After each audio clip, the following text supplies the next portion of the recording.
He was the king of a tech empire standing under a canopy of 1,000 white roses, ready to marry his new perfect bride. She was his ex-wife, the woman who had sacrificed everything for his dream, now forced to serve drinks at his wedding in a cheap polyester uniform. When he saw her, he didn't see the woman who'd held him when he had nothing. He saw a ghost he needed to exorcise. With a smirk that dripped with cruelty, he called out for all his wealthy guests to hear, mocking her as a common maid. He thought he had finally broken her. He had no idea he had just ignited a fire that would burn his entire world to the ground. The late afternoon sun, a shade of molten gold, filtered through the grand glass atrium of the Oakhaven Grand Manor. It was the kind of light that made diamonds sparkle brighter and champagne flutes gleam with an almost holy luminescence. This was the wedding of the year, a meticulously curated spectacle of wealth and power.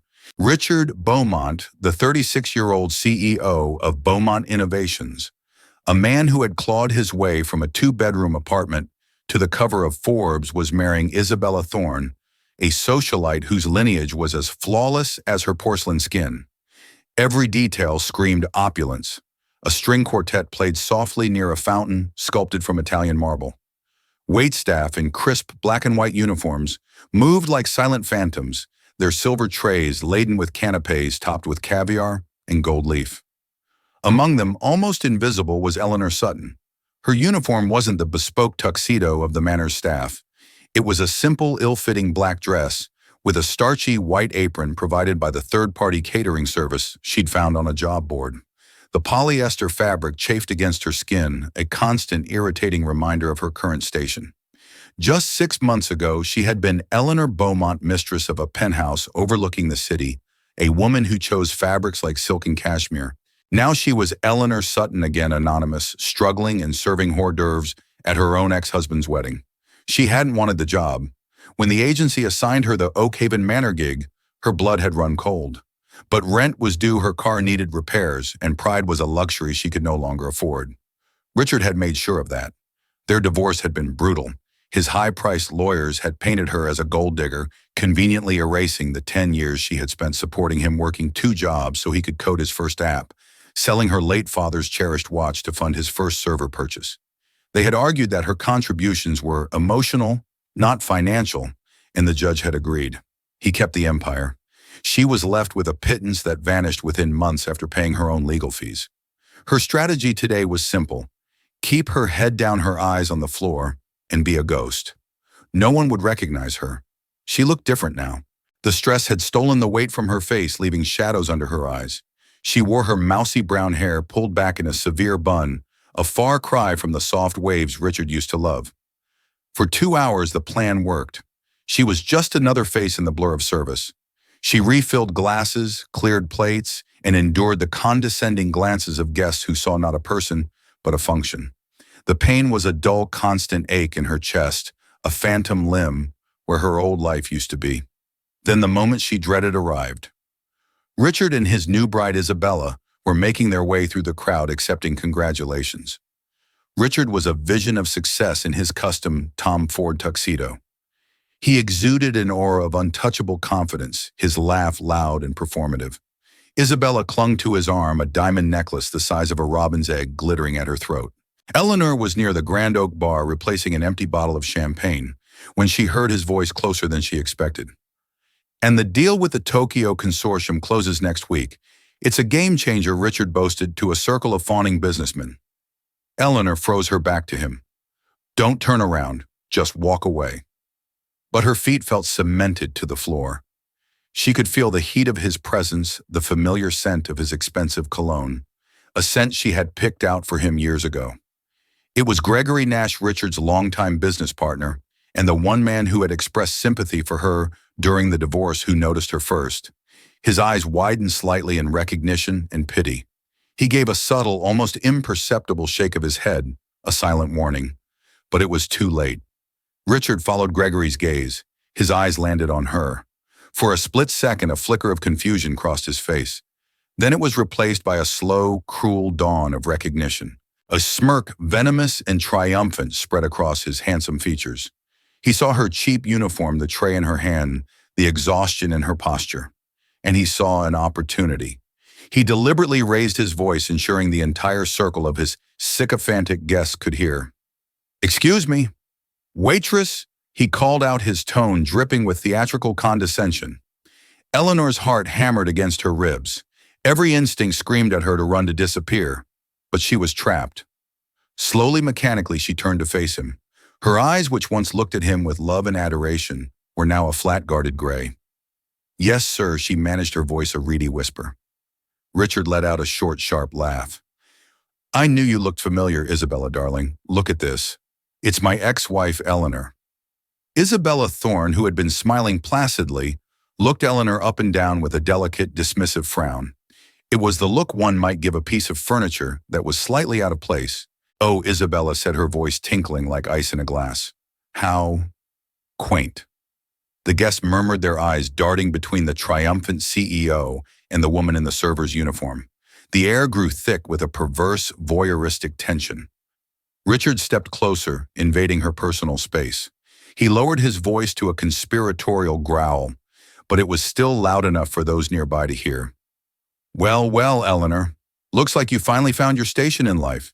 You always were better at serving than at anything else. Tell me, do you get to keep the tips?" The words struck her with the physical force of a slap. All the air rushed out of her lungs. He wasn't just insulting her. He was rewriting their history, erasing every sacrifice, every late night she'd spent proofreading his business plans, every ounce of faith she'd poured into him when he was just a man with a laptop and a dream. He was reducing her, their entire shared past, to a punchline. A few of his guests chuckled, eager to curry favor with the man of the hour. The sound was like acid in her ears. Tears pricked at the back of her eyes, hot and shameful. But she would not give him the satisfaction of seeing her cry. She lifted her chin, her gaze locking with his. For a moment, she saw past the billionaire CEO. She saw the insecure boy she had once loved, the one who was now so desperate to bury his past that he had to publicly desecrate it. "Is there anything else I can get for you, Mr. Beaumont?" she asked, her voice impossibly steady. The use of his formal surname was a small act of defiance, a wall she erected between the man he was now and the man she had known. Her composure seemed to infuriate him more than tears would have. His smile tightened. "Yes," he sneered. "There's a small spill over by the harpist. A guest dropped some canapé. Be a dear and clean it up. Use a napkin, not your apron. We're trying to maintain some standards here." He turned his back on her, then dismissing her as he would any other servant. He took Isabella's arm and led her away, his laughter booming once more, leaving Eleanor standing alone in a vortex of silent judgment and secondhand embarrassment. The whispers of the guests were like the hissing of snakes. She didn't look at Gregory Nash, whose face was a mask of shame for his friend's behavior. She didn't look at anyone. With a dignity she didn't know she possessed, she turned and walked toward the harpist. She found the small smear of pâté on the polished marble floor. She knelt, her knees cracking in protest, and wiped it clean with a cocktail napkin. As she stood up, she caught her reflection in the polished surface of a grand piano. She saw a woman on her knees cleaning up a mess at her ex-husband's wedding. She looked broken, humiliated, defeated. But as she stared into her own reflection, the hot tears of shame began to cool into something else. They solidified into a cold, hard resolve. He thought this was her end. He thought he had won, that he had reduced her to ashes. He was wrong. This wasn't an ending. It was a crucible. And from these ashes, someone else was about to be born. She finished her shift, her movements precise and robotic, and walked out of Oakhaven Manor without a single backward glance. The cruel laughter of the wedding guests echoing not as a torment, but as a promise of a reckoning to come. The drive back to her small one-bedroom apartment on the other side of town was a blur. The city lights smeared across her windshield, mingling with the silent tears that now flowed freely. The humiliation from the wedding replayed in her mind on a torturous loop. Richard's sneering face, Isabella's dismissive glance, the sycophantic laughter of the crowd. Each memory was a fresh stab to her heart. She parked her sputtering 10-year-old sedan and trudged up the 3 flights of stairs to her apartment. The building smelled of old takeout and damp carpets, a stark contrast to the scent of roses and expensive perfume that still clung to her uniform. Inside, she stripped off the hateful polyester dress and let it fall to the floor like a shed skin. She stood under the scalding water of the shower for a long time, scrubbing at her skin, as if she could wash away the memory, the shame, the ghost of Richard Beaumont. But he was more than a ghost. He was a phantom limb, an ache in a place where a part of her used to be. Collapsing onto her lumpy sofa, Eleanor allowed herself to finally break. The sobs came in great ragged waves for the girl she had been and the woman she had become. Her mind drifted back unbidden to the beginning. She wasn't always this fragile, this broken.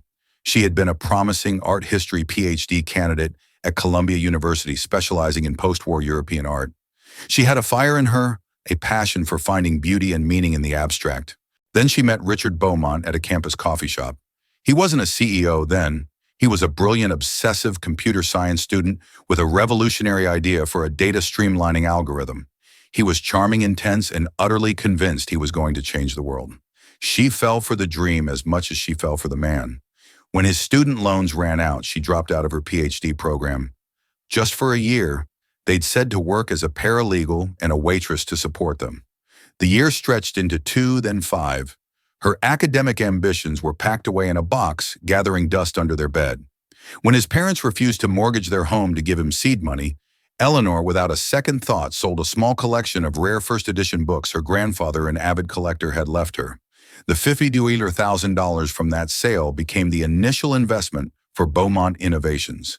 She remembered the look on his face, pure, unadulterated gratitude. "I'll pay you back 1,000 times over, Elle," he had whispered, his eyes shining.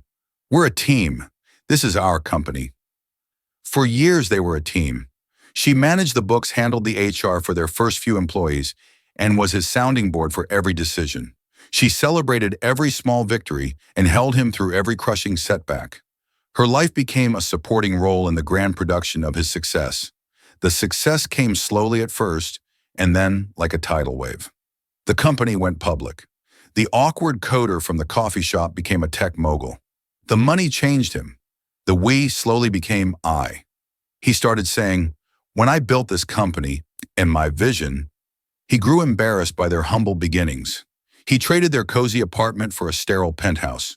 He swapped their favorite pizza place for exclusive restaurants where she felt perpetually underdressed. He started to see her not as his partner, but as a relic of a past he wanted to forget. She was a reminder of his dependency of a time when he wasn't the self-made titan he pretended to be. The divorce papers had been the final brutal severance. He had used the very company she helped build to crush her. Now, sitting in her drab apartment, the silence was deafening. The last embers of her hope had been extinguished tonight. Richard had not just moved on. He had danced on the grave of their shared history. Her gaze fell upon a dusty wooden crate in the corner of the room, the one thing she had insisted on keeping from their old life. It wasn't filled with designer clothes or jewelry, but with her old textbooks, research papers, and catalogs from art auctions she used to dream of attending. She knelt and pried open the lid. The smell of old paper and ink filled the air, a scent from a life she barely recognized as her own. On top of a stack of books was a framed photograph. It was of her and her grandfather standing in his library. She was 20, bright-eyed and full of plans. Her grandfather, a kind man with a sharp wit, had a hand on her shoulder. He had been the one who ignited her passion for art, teaching her that true value wasn't always in what was most obvious, but in what was overlooked. "Anyone can see a Rembrandt, Eleanor," he used to say. "The real gift is to see a future masterpiece in a dusty, forgotten canvas." Her fingers traced the glass over his smiling face. A memory surfaced so vivid it was almost painful.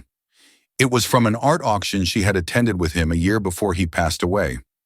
A small, unassuming painting was on the block, attributed to an unknown artist from the Swiss school. The bidding was sluggish. Her grandfather had leaned over and whispered, "Look at the brushwork on the hands, the use of cobalt. That's no student. That's a lost work by Félix Vallotton." He had told her about a reclusive, eccentric old investor he knew, who was also at the auction, a man who collected artists, not just art. A man named Arthur Hemlock. On a whim, she had approached Mr. Hemlock during an intermission, a nervous student eager to share her observation. He was an imposing man with piercing blue eyes and an air of quiet authority. He had listened to her argument about the painting's provenance with surprising intensity. He'd grilled her with questions, not dismissively, but with genuine curiosity. At the end of their conversation, he had simply nodded. "You have the eye, young lady. Don't ever let anyone persuade you otherwise." Later, he had outbid everyone and acquired the painting for a song. 6 months later, it was authenticated as a genuine Valatin worth 50 times what he had paid. Eleanor's heart began to beat a little faster. Arthur Hemlock. She hadn't thought of him in years. Was he even still alive? He would be in his late 70s now. He was a legend in the investment world, a true old money titan who operated in the shadows, a stark contrast to Richard's flashy, new money persona. Richard admired and feared men like Hemlock, men whose wealth was so vast and secure they had no need for public validation. A desperate, audacious idea began to form in the ruins of her despair. It was insane. It was a one-in-a-million long shot. Mr. Hemlock probably wouldn't even remember her. But what did she have to lose? She had already lost everything else. Her hands trembled as she pulled out her laptop. The screen illuminated her tear-streaked face. She began to type, her fingers flying across the keys. She wasn't searching for jobs anymore. She was researching. She pulled up old articles, investment portfolios, and public records. She found that Hemlock was still very much active, operating through a discreet private equity firm, Hemlock Holdings. He had no public email, no social media, no easy point of contact. He was notoriously private. But Eleanor had spent a decade supporting a tech genius. She knew how to dig. She cross-referenced charity board memberships with university alumni databases.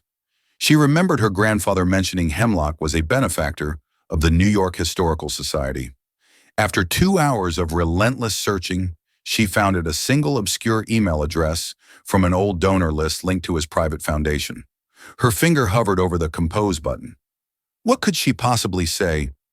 "Dear Mr. Hemlock, you met me once over a decade ago. My billionaire ex-husband just humiliated me at his wedding, and I have a crazy idea." No. That was the voice of the victim, the woman Richard had mocked. She had to channel someone else. She had to channel the sharp, passionate PhD candidate he had once admired. She took a deep breath, the cold resolve she'd felt at the wedding returning stronger this time.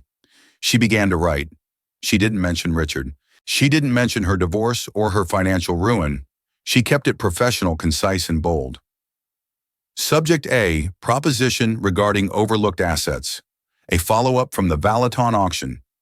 Dear Mr. Hemlock, you may not recall our brief meeting over a decade ago at a Sotheby's auction, where we discussed the potential provenance of a misattributed Swiss school painting. Your subsequent acquisition and its reattribution as a lost Valaton has been a point of academic fascination for me ever since. I am writing to you today because I believe the same principle of identifying undervalued and overlooked assets can be applied more broadly and more profitably to a specific niche in the contemporary art market.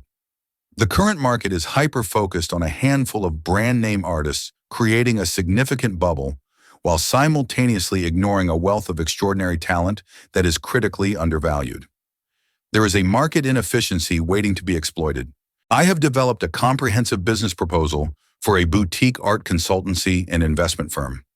My methodology is based on rigorous academic research, provenance verification, and predictive market analysis, not on fleeting trends.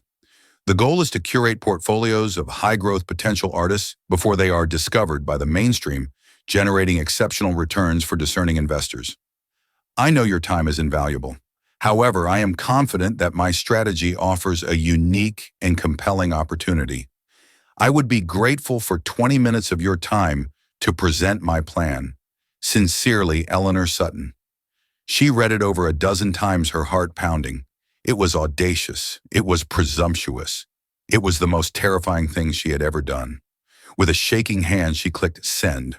The email vanished into the digital void. She closed the laptop and stared into the darkness of her apartment. For the first time since the divorce, she wasn't looking back at the life she had lost. She was taking a single, desperate, defiant step into an unknown future. She had no idea if anyone would answer her call, but in the crushing silence, she had finally found her own voice again. Days turned into a week. The silence from the digital void was deafening. Eleanor continued working for the catering company, each shift a small, grinding humiliation. She served canapes at a pharmaceutical launch and cleared plates at a sweet 16, all while the memory of Richard's sneer played in the back of her mind. The hope that had flared so brightly after sending the email began to dim, flickering like a dying candle. She started to believe it had all been a foolish, desperate fantasy. Then on a Tuesday morning, an email appeared in her inbox. The sender was listed simply as AH Office. Her breath caught in her throat. The message was brief and devoid of pleasantries. Miss Sutton, Mr. Hemlock remembers the conversation. He is intrigued by your premise of market inefficiency. Be at 745 Fifth Avenue, 58th floor tomorrow at 10:00 a.m. sharp. You will have your 20 minutes. Do not be late. Eleanor stared at the screen, her heart doing a frantic drum solo against her ribs. 745 Fifth Avenue. The address was iconic, a skyscraper of granite and glass that housed some of the most powerful hedge funds and private equity firms in the world. This was real. Panic and elation warred within her. She had a business plan, but it was a collection of notes and research on her laptop. She had nothing to wear but her server uniform and a handful of worn-out outfits. The 20 minutes Mr. Hemlock had granted her felt like both a lifetime and a ticking time bomb. For the rest of the day and all through the night, Eleanor worked with a feverish intensity she hadn't felt since her PhD days. Fueled by cheap coffee and pure adrenaline, she refined her research, built financial projection models, and compiled detailed dossiers on 3 undiscovered artists she believed were poised for a breakthrough.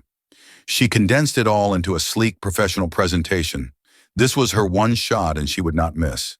The next morning she stood before her cracked wardrobe mirror in despair. Everything she owned looked tired and defeated. Then she remembered a single designer suit she had bought during her Beaumont years for a rare occasion when she needed to represent the company. It was a classic dark gray suit, elegant and timeless. Richard had hated it, calling it too academic. She'd packed it away but never had the heart to throw it out. It was a relic of the woman she was supposed to be. Today it felt like armor. It was a little loose on her now, but it radiated a quiet confidence she desperately needed. She spent her last $40 on a professional blowout for her hair. Stepping into the opulent marble and mahogany lobby of 745 Fifth Avenue, she felt a flicker of the old insecurity. But she pushed it down, straightened her shoulders, and walked to the elevator bank with purpose. On the 58th floor, the doors opened to a silent, minimalist reception area. The name on the wall was simply Hemlock. No holdings, no ink. Just the name etched in understated steel. It was a statement of pure, unadulterated power. A severe-looking assistant led her down a long hallway lined with museum-quality art. Eleanor recognized a small Giacometti sculpture and what looked like an early Rothko. It was a private gallery disguised as a corridor. Finally, they reached a pair of large oak doors. The assistant opened one and announced Ms. Sutton. Arthur Hemlock was not sitting behind a large, imposing desk. The office was more like a library, with floor-to-ceiling bookshelves, comfortable leather armchairs, and a large window offering a breathtaking view of Central Park. He was standing by the window, a man in his late 70s, looking just as imposing as she remembered, but with an air of profound stillness. He turned his piercing blue eyes, appraising her from head to toe. "Ms. Sutton," he said, his voice a low rumble. "You look different from the catering staff at the Beaumont wedding." Eleanor froze. He knew. Of course he knew. A man like Arthur Hemlock knew everything. The carefully constructed professional facade she had built threatened to crumble. He saw the flicker of panic in her eyes. "I have a small stake in the company that owns the Oakhaven Manor." He explained, a flicker of something unreadable in his eyes. "I receive reports. The incident was noted. It was vulgar." He gestured to one of the armchairs. "Sit. Your 20 minutes started when you stepped out of the elevator." His directness, while startling, was also liberating. The pretense was gone. He knew her circumstances. Now all that mattered was the substance of her proposal. Eleanor took a steadying breath and began. She didn't plead or offer a sob story. She spoke with the passion and precision of the academic she once was. She laid out her thesis. The art world's celebrity culture had created a bubble, and like all bubbles, it was destined to pop. The real sustainable value, she argued, lay in artists with true technical skill and a unique voice who were being ignored by the mainstream galleries who chased trends. She presented her three target artists, a hyper-realistic sculptor from Portugal, working with recycled materials, a German painter who used forgotten Renaissance glazing techniques to create unsettling modern portraits, and a young indigenous American photographer whose work explored themes of identity and landscape. For each, she had a complete dossier, their history, their technique, their small but growing critical acclaim, and her financial projections for their work's value over the next 5 and 10 years. She spoke for exactly 19 minutes. When she finished, the room was silent. Arthur Hemlock stared at her, his expression unreadable. He steepled his fingers, his gaze intense. "You're proposing a fund," he said, not as a question but as a statement. "I'm proposing a boutique firm," she corrected gently. "Sutton Curations. A fund implies a broad, diversified portfolio. I'm advocating for a surgical, curated approach. We don't just buy art, we cultivate artists. We provide them with resources, connect them with critics, and strategically place their work to build their reputation. We invest in the creator as much as the creation. It yields a higher return and builds a more stable asset." Hemlock was silent for another long moment. Then he stood up and walked to a large antique globe in the corner of the room. He gave it a slow spin. "Your ex-husband," he set his back to her, "is a peacock. He built a company on a single brilliant idea, and now he spends all his time preening his feathers, convinced of his own genius. He buys art that screams, 'I am rich.' Loud, obvious pieces by artists everyone has heard of. It's not investment, it's decoration, a validation of his ego." He turned back to face her. You have the eye, just as you did a decade ago. You see the substance behind the style. You see the valaton in the dusty frame." He walked over to his desk, picked up a pen, and scrawled a figure on a notepad. He turned it around for her to see. $10,000 $1,000. Eleanor's breath hitched. She couldn't speak. "That's your seed capital," Hemlock said calmly. "Hemlock Holdings will be a silent majority partner, 70% equity.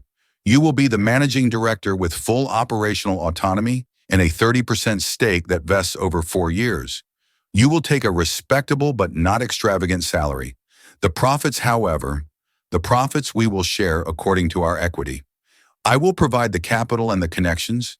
You will provide the eye and the work ethic. Is that agreeable?" Tears welled in Eleanor's eyes, but these were not tears of shame or sorrow. They were tears of overwhelming, shocking gratitude. She could only nod, unable to form words. "Good," Hemlock said, already moving on. "My legal team will have the paperwork drawn up by the end of the day. You'll have an office in this building by Monday. Hire an assistant. Start with the Portuguese sculptor. I like his use of industrial decay. It's a commentary on late-stage capitalism. It will sell." He walked her to the door. As she was about to leave, he placed a hand gently on her shoulder. "One more thing, Ms. Sutton." He said, his voice softer now. "Revenge is a vulgar motivation. It's a dish best served, as they say, cold. But I have found in my life that overwhelming, undeniable success is a far more satisfying repast. Don't do this to spite Richard Beaumont. Do this for the brilliant woman he was too foolish to see." The months that followed were a blur of relentless work. Eleanor moved into a small but sleek office on the 40th floor. She hired a sharp young art history graduate as her assistant. She flew to Lisbon, Berlin, and Montana, meeting with the artists she had identified. She wasn't the tentative, beaten-down woman from the wedding anymore. She was Ms. Sutton, the founder of Sutton Curations, a woman with a $10 million war chest and the silent backing of a financial legend. She was shrewd, empathetic, and utterly tireless. She negotiated with a steely resolve that surprised even herself. She pored over contracts, arranged studio visits for influential critics, and used Hemlock's network to place key pieces in important collections, creating a buzz in the art world's inner circles. The transformation was profound.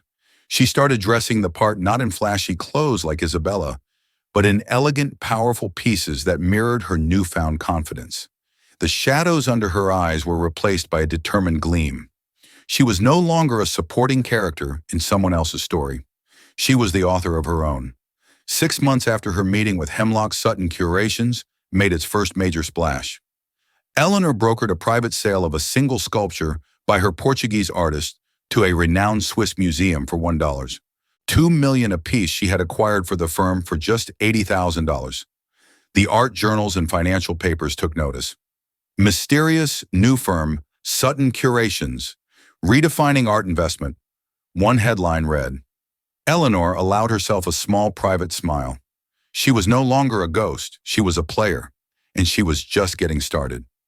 Richard Beaumont had no idea that the woman he had tried to erase was now quietly building an empire in his own backyard piece by valuable piece. A year to the day after Richard's wedding, the grand ballroom of the Metropolitan Museum of Art was alight with the incandescent glow of power and prestige. It was the annual Patrons of the Arts Gala, the most exclusive event on the New York City social calendar.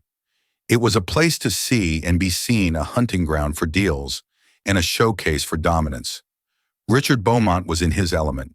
He stood near the Temple of Dender, a glass of vintage champagne in his hand, holding court. Isabella, draped in a glittering couture gown, was a perfect accessory on his arm. Beaumont Innovations had just posted another record-breaking quarter, and Richard was soaking in the adulation. He was a major sponsor of the gala, his company's logo projected discreetly onto the ancient temple walls. The AI integration is seamless, a complete paradigm shift, he was saying to a fawning tech journalist. We're not just ahead of the curve, we are the curve. His partner Gregory Nash stood slightly apart from the group, nursing a whiskey. Gregory had watched Richard's ego inflate over the past year to terrifying proportions. He had tried to caution him about over-leveraging the company on a risky new venture, but Richard had dismissed his concerns with a wave of his hand. You need to think bigger, Greg. Scared money don't make money. The atmosphere in the ballroom began to shift. A new current of excitement, a fresh wave of whispers was rippling through the crowd.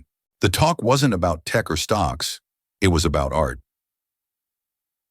They say the deal was north of $50 million, a woman in diamonds whispered behind her fan. For a single collection, can you imagine an artist no one had even heard of 18 months ago?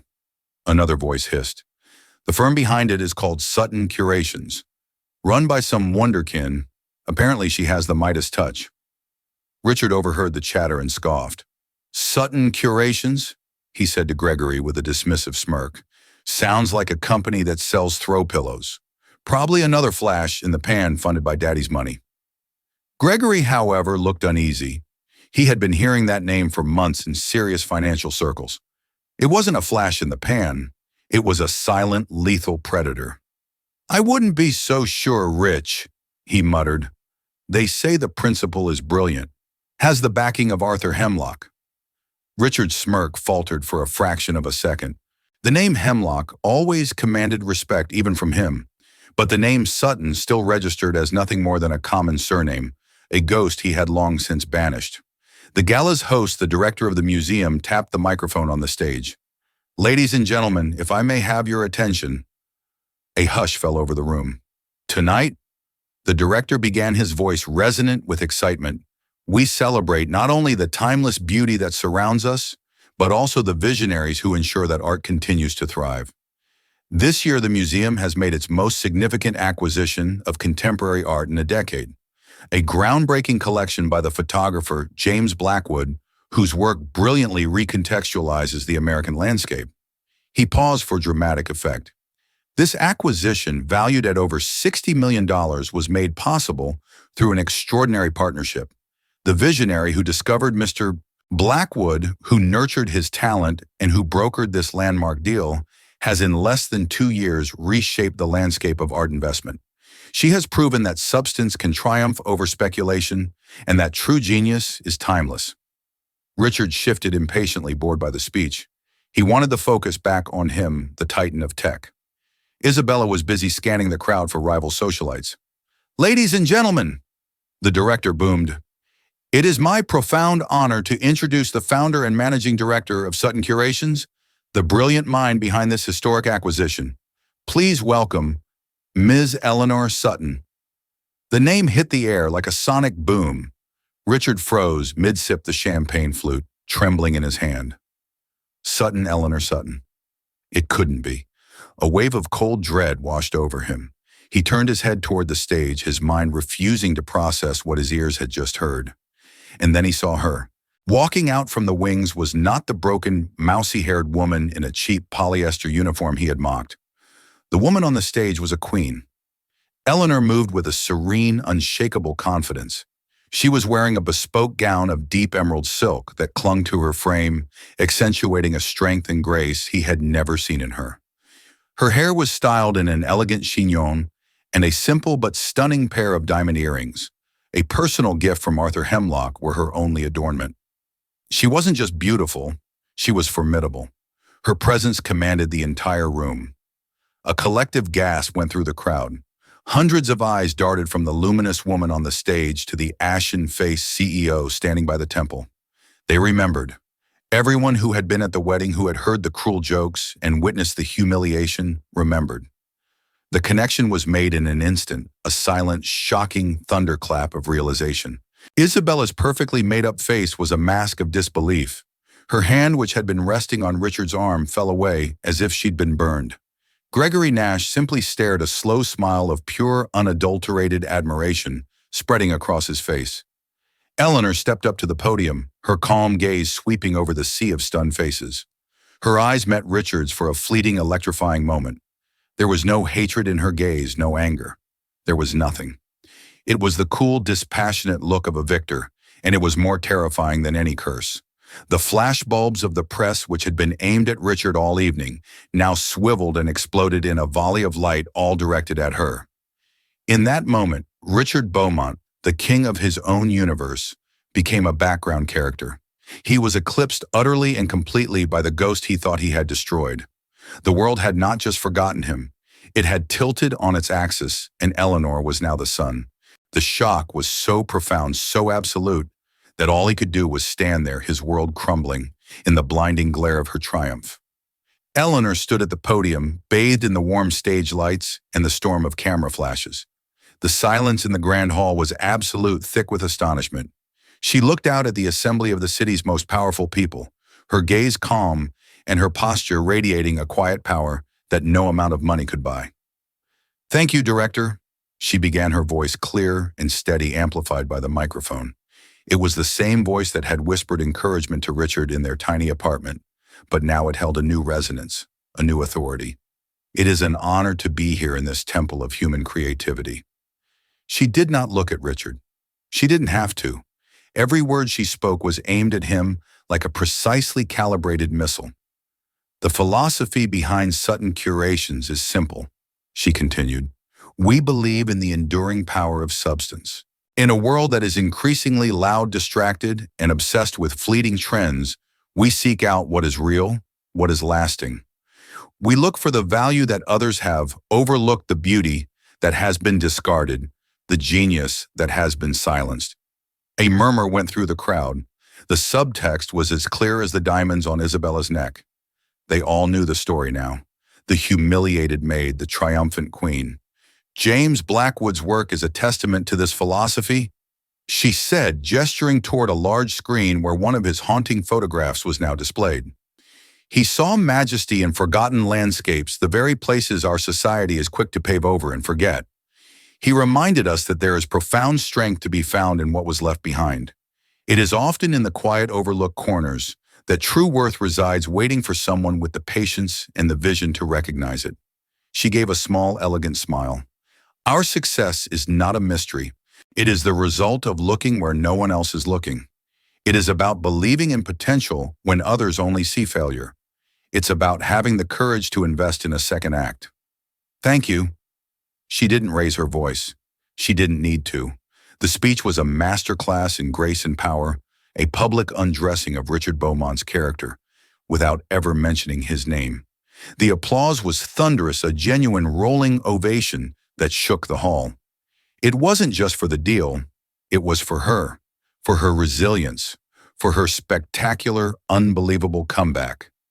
As Eleanor walked off the stage, she was immediately surrounded by a throng of admirers, collectors, and investors, all clamoring for a moment of her time. Richard stood frozen, a statue of impotent fury. Isabella stared at him, her eyes wide with a dawning horror and contempt. She was a woman who prized image and power above all else, and she was realizing in this very public moment that she had married a fraud, a man whose strength was a hollow facade. It was Gregory Nash who moved first. He bypassed his partner, completely making a beeline for Eleanor. He had to wait his turn, But when he finally got to her, his face was alight with respect. "Eleanor," he said, his voice full of genuine awe. That was incredible. I've never seen anything like it." "Thank you, Gregory," she replied, her smile warm but professional. "It's been a busy year." "I'll say," he chuckled, then his expression turned serious. He leaned in closer, lowering his voice. "Listen, Eleanor, there's something you should know. What you're doing here, it's more than just a personal victory." She looked at him puzzled. "Beaumont Innovations," Gregory said, his voice barely a whisper. "It's in trouble. Richard has been pouring capital into a high-risk, high-leverage AI project, the one he was bragging about earlier. It's a vanity project, and it's draining the company dry. The technology is unstable, and the board is getting terrified. We're facing a potential hostile takeover." Eleanor's carefully maintained composure didn't slip, but her eyes sharpened. Gregory took a deep breath before delivering the final blow. "The primary investment group leading the quiet acquisition of our stock, the ones positioning for the takeover, they're operating through a holding company." He paused, letting the weight of his next words sink in. "It's Hemlock Holdings." The world seemed to slow down. The noise of the gala faded into a distant hum. Arthur Hemlock hadn't just funded her comeback. He had been playing a much larger, longer game. "And there's more," Gregory continued, his eyes wide. "The rumor on the street is that Hemlock has given proxy control of his entire voting bloc in Beaumont Innovations to a new trusted advisor." Eleanor's mind raced, connecting the dots with dizzying speed. The board meetings Hemlock had invited her to sit in on, the financial reports for Beaumont Innovations he had asked her to analyze under the guise of market research. It wasn't just training, it was preparation.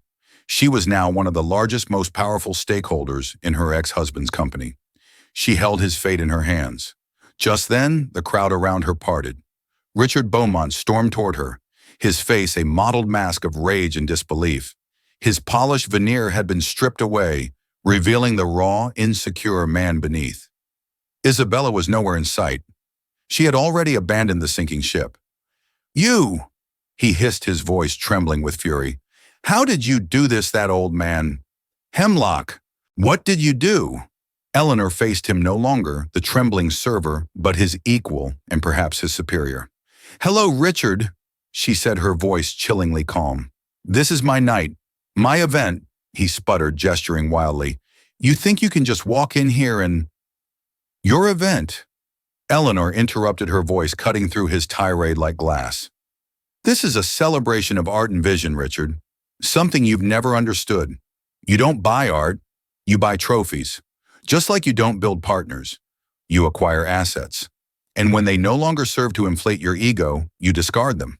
His face went pale. "This was never about revenge," she said, echoing Hemlock's words. "This is about business. And as a significant shareholder in Beaumont Innovations, I've reviewed your recent performance.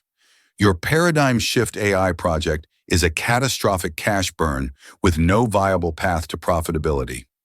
You've risked a stable, profitable company on a gamble to satisfy your own vanity.